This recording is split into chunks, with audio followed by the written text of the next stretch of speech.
कैसे बताई देहिया में होता बटवारा जी बहरी जाई कि भीतरी लुकाई केनियो न होता गुजारा जी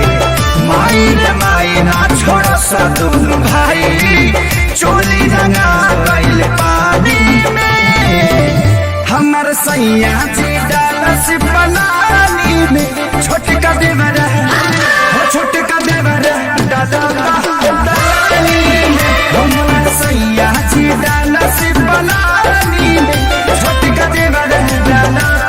डालानी में साहिजा नये साथी साहिजा होली भटवरे साहिजा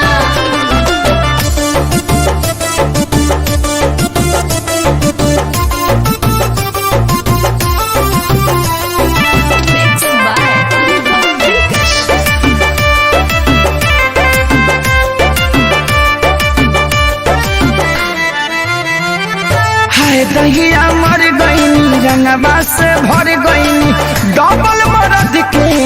फेरा में पड़ गईनी हाय दहिया मर गईनी रंगवा से भर गईनी डबल मरद के फेरा में पड़ गईनी हाथ गईल साया भरे न पाया दाग लगा देले बड़े साजवानी हमर सैया जी डालस पलानी में छोटका देवरा डालानी में हमर सैया जी डालस पलानी में छोटका देवरा डालानी में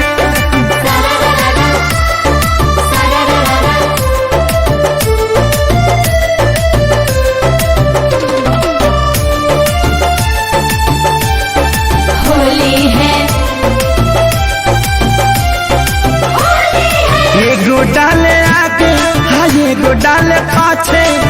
कौनो जगह ही हमर खाली न बाचे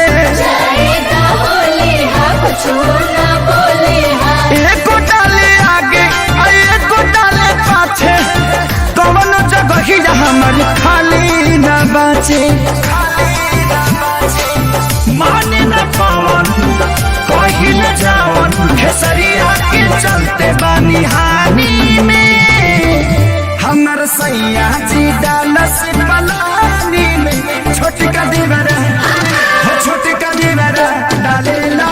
बखानी में हमर सैया जी डालस पलानी में छोटका देवरा डालानी में छोड़ दर ससुरावा नहीं हरवे ठीक बा।